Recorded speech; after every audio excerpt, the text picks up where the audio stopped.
but also representing the President of the people of the Republic of France. The people of France decided a long time ago that all the people who were involved in the D-Day landings should be remembered and recognised for the sacrifice that they gave. And on their behalf, on behalf of all of those to whom you helped to liberate, I have the honour of presenting you with the highest honour the French nation can award to anyone. That's the Légion d'honneur.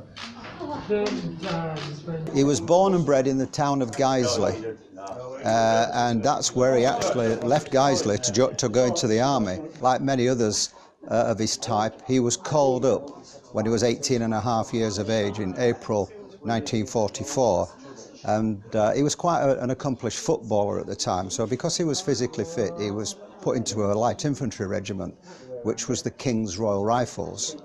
And they were attached to the 4th Armoured Brigade at that time, getting ready for the invasion of Europe. Well, of course, only 6 to 8 weeks after he joined the army, he was splashing ashore on Gold Beach on the 7th of June at 5:30 a.m.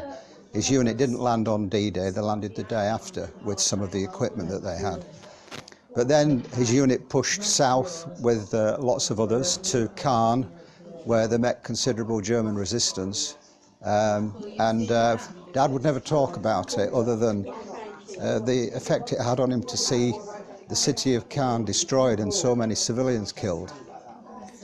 And then from there his unit went down to Falaise, to the Falaise Gap, where the Allies were trying to trap the Germans and stop their retreat. And again he saw a lot of action there. But with some of his friends in the unit that he was in, he was taken ill.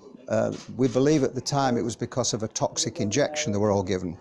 So he was evacuated back to England and put into a hospital in Kent. And he didn't rejoin his unit until May of the following year. Well, of course, the war finished in May 1945. But the war was still going on with Japan, so he was past fit for service again, and the intention was that they would move out to the Far East.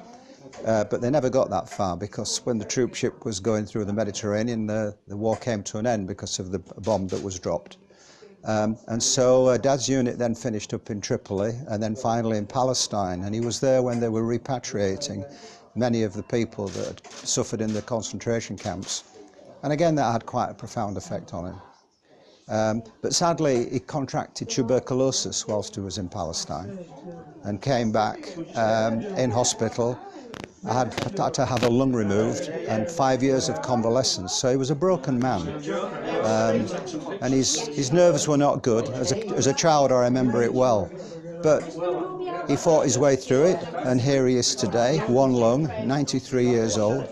He worked as a building inspector until he retired at 65, so we're all very proud of him. I wanted to take him to the 65th anniversary, but he wouldn't go. And I found out afterwards, I said, why wouldn't you go? There were lots of veterans then, you know. Sadly, they're no longer around. And he said, we had to wade ashore.